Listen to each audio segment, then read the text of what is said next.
ಎಲ್ಲರಿಗೂ ನಮಸ್ಕಾರ friends, welcome to MRD loft racing pigeons.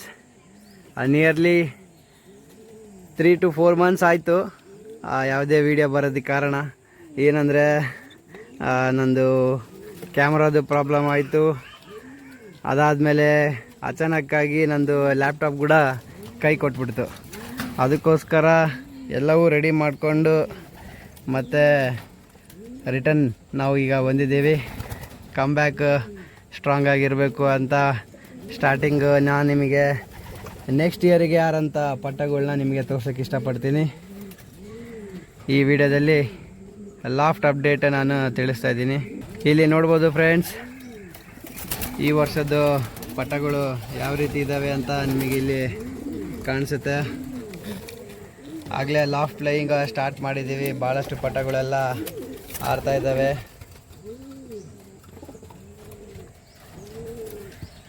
ಇಲ್ಲಿ ನೋಡ್ಬೋದು, ಈ ರೆಡ್ ಬರ್ಡ್ ಕಂಟಿನ್ಯೂಸ್ ಆಗಿ 2 ವರ್ಷ 600 ಕಿಲೋಮೀಟ್ರ್ ಆರಿದೆ. ಅದೇ ರೀತಿ ಯಂಗ್ ಬರ್ಡ್ಸಲ್ಲಿ ಕೂಡ ಲಾಸ್ಟ್ ಇಯರು ಭಾಳ ಅದ್ಭುತವಾಗಿ ಬರ್ಡ್ಸು ಪ್ಲೇಸ್ಮೆಂಟ್ ತಗೊಂಡಿದ್ದೇವೆ. ಅದೇ ರೀತಿ ರಿಟರ್ನ್ಸ್ ಕೂಡ ಆಗಿದ್ದಾವೆ. ಇಲ್ಲಿ ನೋಡ್ಬೋದು, ಇದು ನಮ್ಮದು 1000 ರಿಟರ್ನ್ ಬರ್ಡ್ ಚೆಕ್ಕರು. ಅದೇ ರೀತಿ ಇವೆಲ್ಲ 750 ಆರಿದಂಥ ಬರ್ಡ್ಗಳು. ಇದರಲ್ಲಿ ಸ್ವಲ್ಪ ಬ್ರೀಡರ್ಸ್ ಕೂಡ ಬಿಟ್ಟಿದ್ದೀನಿ. ಯಾಕಂತಂದರೆ ನಾನು ಬ್ರೀಡಿಂಗ್ ಎಲ್ಲ ಡಿಸೆಂಬರ್ ಲಾಸ್ಟ್ ವೀಕಲ್ಲಿ ಹಾಕ್ಕೊಂಡು ಜನವರಿ, ಫೆಬ್ರವರಿ, ಮಾರ್ಚ್ವರೆಗೆ ಕಂಟಿನ್ಯೂಸ್ ಆಗಿ ಬ್ರೀಡಿಂಗ್ ಮಾಡಿದೆ. ಆಮೇಲೆ ನಾನು ಬ್ರೀಡಿಂಗ್ನ ಸ್ಟಾಪ್ ಮಾಡಿಬಿಟ್ಟು ಬರ್ಡ್ಸ್ನೆಲ್ಲ ಡಿವೈಡ್ ಮಾಡಿದ್ದೀನಿ. ನೋಡ್ಬೋದು ಯಾವ ರೀತಿ ಇದ್ದಾವೆ ಅಂತ ಫ್ರೆಂಡ್ಸ್. ಇಲ್ಲಿ ನೀವು ನೋಡ್ಬೋದು, ಮೇಲ್ ಸೆಕ್ಷನಲ್ಲಿ ಇರೋಂಥ ಪಟ್ಟಗಳು ಅದ್ಭುತವಾಗಿ ಮರಿಗಳು ಈ ಸತೆ ಬಂದಿದ್ದಾವೆ. ನೋಡಬೇಕು ನೆಕ್ಸ್ಟ್ ಇಯರ್ಗೆ ಯಾವ ರೀತಿ ಈ ಬರ್ಡ್ಸ್ ಎಲ್ಲ ಆರ್ತವೆ ಅನ್ನೋದು. ಇದು ಕೂಡ 1000 ರಿಟರ್ನು. ನಮ್ಮದು ಯೂರೋ ಡೈಮಂಡಿಗೆ ಒಂದು ಅಭಿಲಕ್ಕು ಅದರ ತಂದೆ ಇಲ್ಲೇ ಇದೆ. ಈ ಬರ್ಡಿಗೆ ಬಂದಿರೋಂಥ ಬರ್ಡ್ ಇದು. ಡೈರೆಕ್ಟ್ 600 ಕಿಲೋಮೀಟರ್ ರೇಸ್ ಆದಮೇಲೆ ನಾನು 1000ಗೆ ಹಾಕಿದ್ದೀನಿ. ಬರ್ಡ್ 8th ಡೇಗೆ ಇದು ರಿಟರ್ನ್ ಆಗಿದೆ.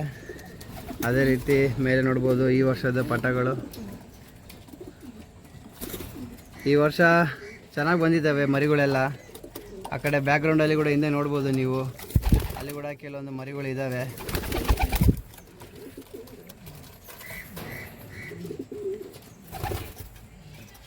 MRD ಲಾಫ್ಟಿಂದು ಹೊಸ ಅಧ್ಯಯನ ಅನ್ಬೋದು. ಯಾಕಂದರೆ ಈ ವರ್ಷ ಯಾವುದೇ ರೀತಿಯಲ್ಲಿ ಎಕ್ಸ್ಪೆರಿಮೆಂಟ್ ಮಾಡಿಲ್ಲ.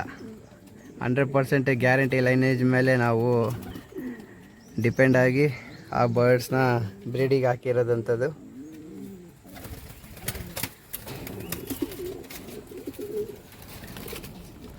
ಇನ್ಮೇಲೆ ಲಾಫ್ಟ್ ಅಪ್ಡೇಟ್ ಕಂಟಿನ್ಯೂಸ್ ಆಗಿ ಪ್ರತಿ ವಾರ ಬರುತ್ತೆ.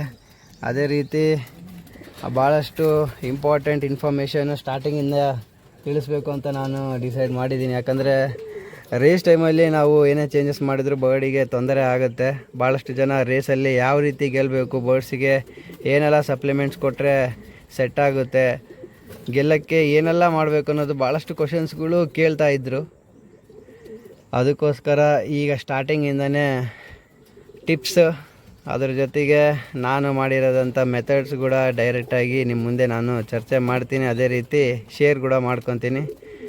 ರೇಸ್ ಮಾಡೋರಿಗೆ ಅನುಕೂಲ ಆಗುತ್ತೆ. ಅದ್ರ ಜೊತೆಗೆ ಬರ್ಡ್ಸ್ನ ಶೋಕನ್ನ ಬೆಳೆಸ್ದಂಗೆ ಆಗುತ್ತೆ.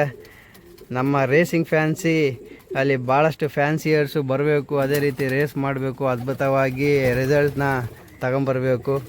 ಅದೇ ನಮ್ಮದು ಗುರಿ. ಅದಕ್ಕೋಸ್ಕರ ಈ ಕಮ್ ಬ್ಯಾಕು ಇನ್ನು ಮುಂದೆ ಸ್ಟಾಪ್ ಆಗೋಲ್ಲ. ಕಂಟಿನ್ಯೂಸ್ ಆಗಿ ನನ್ನ ಲಾಫ್ಟಲ್ಲಿ ಇರೋಂಥ ಅಪ್ಡೇಟ್ಸ್ ಆಗಿರ್ಬೋದು, ಬರ್ಡ್ಸ್ ಬಗ್ಗೆ ಮಾಹಿತಿ ಆಗಿರ್ಬೋದು, ಭಾಳಷ್ಟು ಕೀ ಫ್ಯಾಕ್ಟರ್ಸ್ ಪಾಯಿಂಟ್ಸ್ ಎಲ್ಲವೂ ಈ ಗ್ಯಾಪಲ್ಲಿ ನಾವು ಬರೆದು ಇಟ್ಕೊಂಡಿದ್ದೀವಿ. ಅದನ್ನ ಖಂಡಿತ ನಿಮ್ಮ ಮುಂದೆ ನಾನು ಚರ್ಚೆ ಮಾಡಿ ಅದ್ಭುತವಾಗಿ ವೀಡಿಯೋಸು ನಿಮಗೋಸ್ಕರ ಹೊಸ ರೀತಿಯಲ್ಲಿ ತರಬೇಕು ಅಂತ ನಿರ್ಧಾರ ಮಾಡಿದ್ದೀನಿ. ಅದೇ ರೀತಿ ನೀವು ಕೂಡ ಇನ್ನು ಮುಂದೆ ನನ್ನ ಚಾನಲಿಗೆ ವೀಡಿಯೋಸ್ ಬರೋದಕ್ಕೆ ನೀವು ವೇಟ್ ಮಾಡ್ತೀರಿ ಅಂತ ನಾನು ಭಾವಿಸ್ತಾ ಇವತ್ತಿನ ಶಾರ್ಟ್ ಆ್ಯಂಡ್ ಸ್ವೀಟ್ ವಿಡಿಯೋ ಇಲ್ಲಿ ಎಂಡ್ ಮಾಡ್ತಾಯಿದ್ದೀನಿ. ಆದಷ್ಟು ಜಲ್ದಿ ಇನ್ನೊಂದು ಅದ್ಭುತವಾದಂಥ ವೀಡಿಯೋಯಿಂದ ನಿಮ್ಮ ಮುಂದೆ ಬರ್ತೀನಿ. ಅಲ್ಲಿವರೆಗೆ stay tune to MRD loft racing pigeons. Thank you one and all.